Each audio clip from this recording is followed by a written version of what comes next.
52317. SIU Medicine, forward for you. DeWittDailyNews.com is the area's leading local news source 24 hours a day, 7 days a week. Get the latest local news, obituaries, police blotter, weather forecast, and more with no paywall. Head to DeWittDailyNews.com to get the local information you need to know. From the Hart Media Group newsroom and DeWittDailyNews.com, I'm Ben Hubbard with this expanded morning newscast.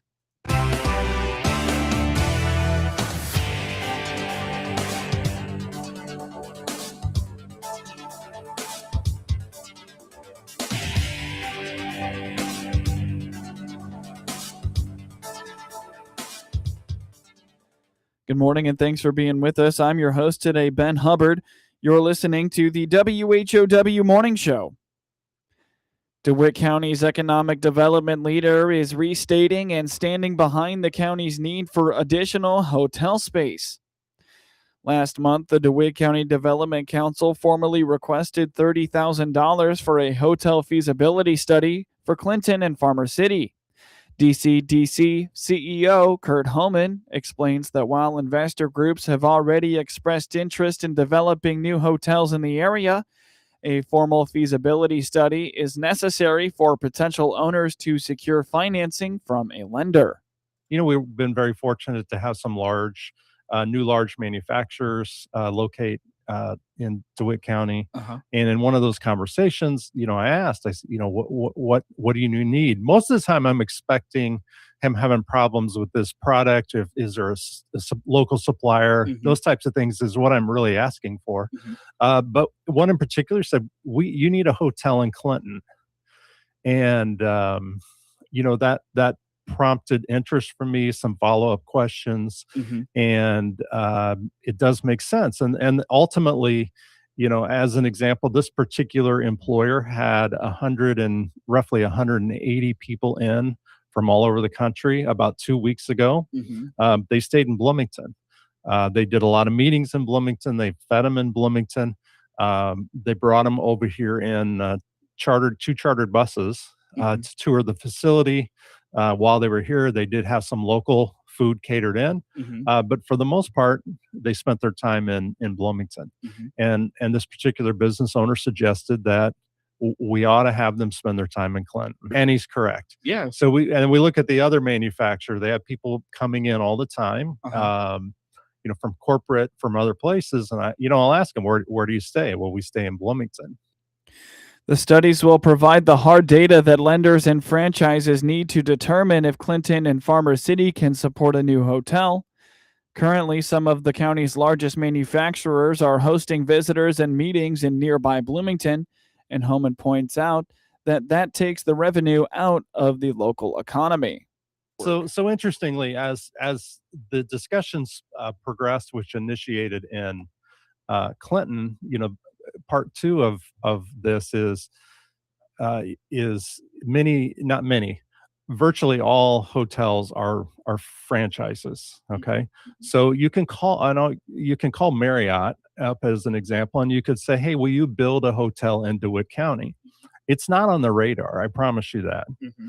So if you don't have investors ready to go, they're not going to build a corporate-owned hotel. Okay. So ultimately, the discussion really is with investors, and those, in the process of doing that, there was some interest for Farmer City as well. Okay. So interestingly, a fairly large investor has a significant interest in more so in Farmer City. Really? So there's a obviously the interstate traffic, the raceway, some of the events that they have going on there is also is a good expectation that a hotel will succeed there as well.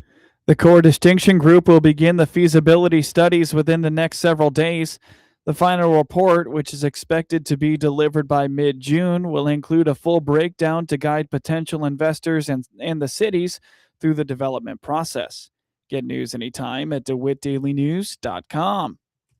Hey, it's Shane from Highway 51 Exchange, your mower and equipment service pros just south of Clinton. Click our banner ad on DeWittDailyNews.com or give us a call to schedule your free pickup and delivery today. Highway 51 Exchange. Spring brings brighter days and more time to enjoy them. Your home should too. At Hickory Point Garden Homes in Forsyth, enjoy one-story living and walking paths right outside your door. Spend less time on upkeep and more time enjoying spring. To learn more, click our icon at DeWittDailyNews.com. From the Hart Media Group Sports Desk, IL Sports Wire, and DeWittDailyNews.com, I'm Ben Hubbard with this local sports report. The Illinois State baseball program secured a postseason berth with a 7-6 victory in 10 innings over UIC Sunday evening at Les Miller Field at Curtis Granderson Stadium in Chicago. The Redbirds' victory clinches a bid for the Missouri Valley Conference tournament as Illinois State closes out Valley play with a 13-11 record in 2026. The win total marks their fourth straight season the Redbirds have tallied 12 or more wins in conference play. Graham Mastros tallied his first 5-hit performance of his career, including a game-winning RBI single in the 10th inning.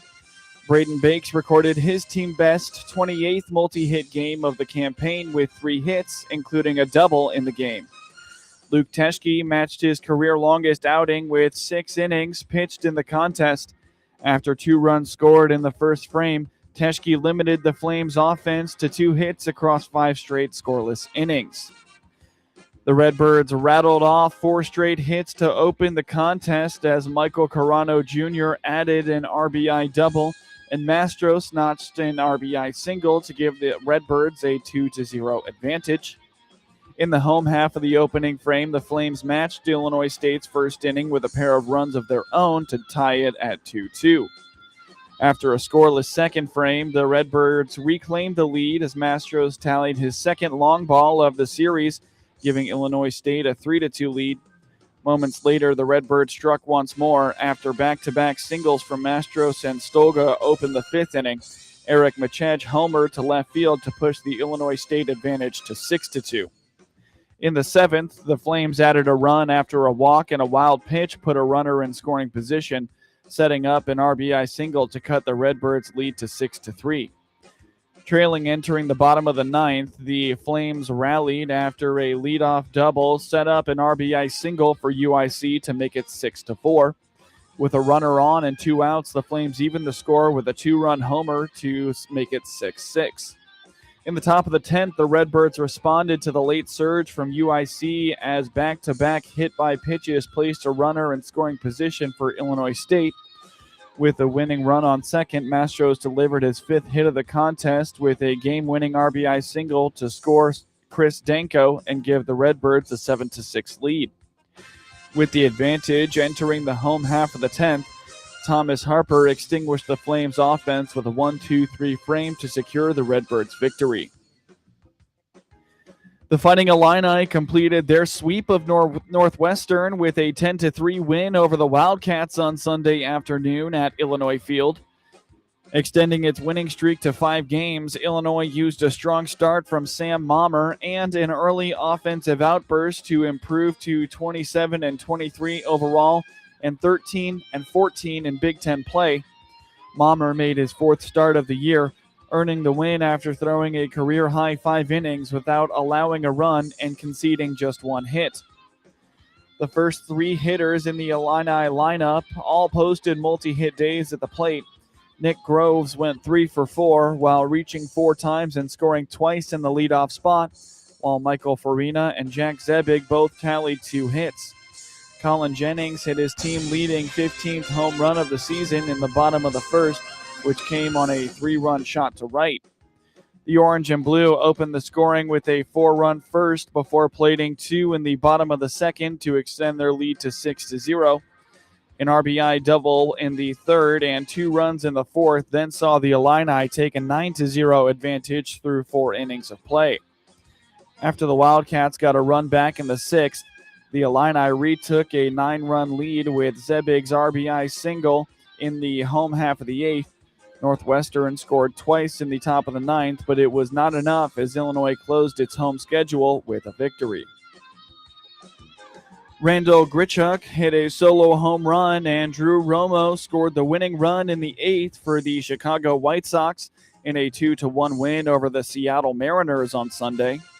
The White Sox sent Davis Martin to the hill on Sunday in the rubber game versus Seattle, and as you've come to expect from Martin all season, another ace-like performance. Here it comes. He got him looking set, and the pitch, the payoff.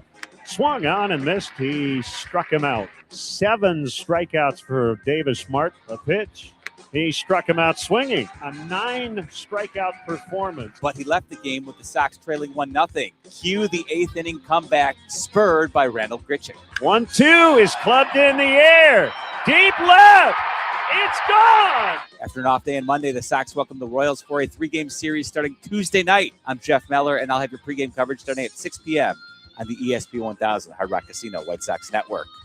The White Sox are back in action on a Tuesday when they play the first of a 3-game series with the Kansas City Royals. Hear all 3 games on WHOW with pregame for Tuesday's outing beginning at 6 p.m. Jacob deGrom tied his season high with 10 strikeouts while earning the 1900th of his career. Evan Carter hit a 2-run homer in the 8th inning, and the Texas Rangers beat the Chicago Cubs 3-0 on Sunday.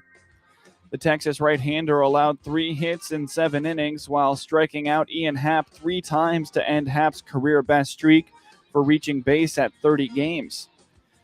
The Rangers took the series with consecutive shutouts, their 4th and 5th of the season, after the Cubs opened the 3-game set with a victory that clinched their second 10-game winning streak in the span of 23 games. Josh Jung, who had 3 hits for the second game in a row, opened the scoring by racing home from third on Alejandro Osuna's grounder wide of first in the 4th. His foot touching home on his slide just before the tag from catcher Carson Kelly on Michael Bush's throw. The Cubs challenged, and the call was upheld on the review. Jacob Latz retired all 6 batters in the 8th and 9th for his 4th save, striking out Seiya Suzuki to end the game with Happ waiting on deck. Leadoff man Nico Horner had 2 hits off deGrom, but Chicago's 2-3-4 hitters, including Happ, went 0 for 9 with 8 strikeouts against the 2-time Cy Young Award winner. Bush and Crow Armstrong also entered the game with lengthy on-base streaks for the Cubs. Bush extended his to 12 with a single in the 7th. Crow Armstrong's ended at 13. Cubs right-hander Colin Rea is set for the series opener in Atlanta on Tuesday. Texas righty Nathan Eovaldi is scheduled to face Arizona at home on Monday night. Nick Castellanos hit a tying 2-run homer with 2 outs in the 9th, and Manny Machado delivered a sac fly in the 10th to rally the San Diego Padres past the St. Louis Cardinals 3-2 on Sunday. Walker Buehler pitched 6 solid innings for the Padres, who earned the split of a 4-game series and pulled into a tie with rival Los Angeles Dodgers atop the NL West. Jordan Walker launched a 2-run homer for St. Louis in the 4th. Kyle Leahy allowed only 2 hits in 5 shutout innings. Xander Bogaerts singled against Cardinals closer Riley O'Brien leading off the 9th. O'Brien struck out the next 2 batters and got ahead 0-2 on Castellanos, who then worked the count full and drove the 9th pitch. He saw a 98-mile-per-hour sinker to left field for a second home run in his first series with San Diego. Adrian Morgan retired pinch hitter Jose Fermin on a pop-up with 2 on to end the top of the 10th. In the bottom half, the Padres loaded the bases against Gordon Graceffo on an intentional walk to Jackson Morrill and a free pass to Fernando Tatis Jr. that moved automatic runner Ramon Laureano to third. St. Louis brought in Fermin from left field to form a 5-man infield, and Machado hit a 299-foot fly to right. Laureano scored with a headfirst slide ahead of Walker's 1-hop throw. Cardinals righty Andre Palante starts Tuesday's series opener against the Athletics. Padres right-hander Matt Waldron pitches Tuesday against the Milwaukee Brewers. In scores from around the MLB yesterday, the Miami Marlins beat the Washington Nationals 5-2, while the Baltimore Orioles took down the Athletics 2-1. The Philadelphia Phillies shut out the Colorado Rockies 6-0, while the Tampa Bay Rays beat the Boston Red Sox 4-1. The LA Angels beat the Toronto Blue Jays 6-1, while the Cincinnati Reds shut out the Houston Astros 5-0. The Minnesota Twins beat the Cleveland Guardians 5-4, and the Milwaukee Brewers beat the New York Yankees 4-3.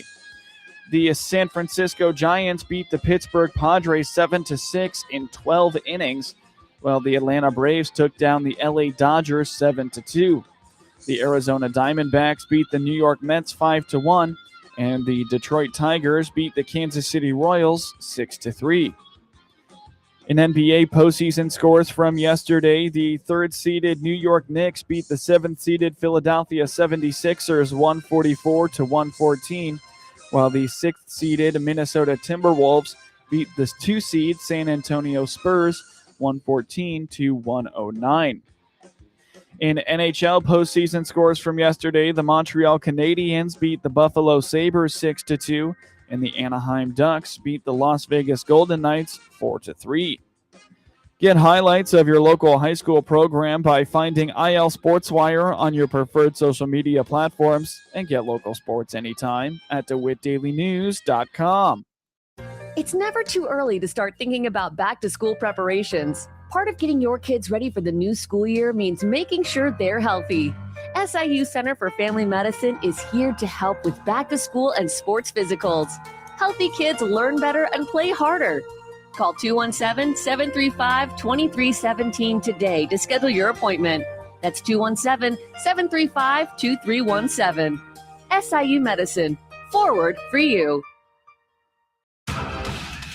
Insects have reigned since the dawn of time, adapted to their surroundings, experienced the harshest climates and toughest challenges until now.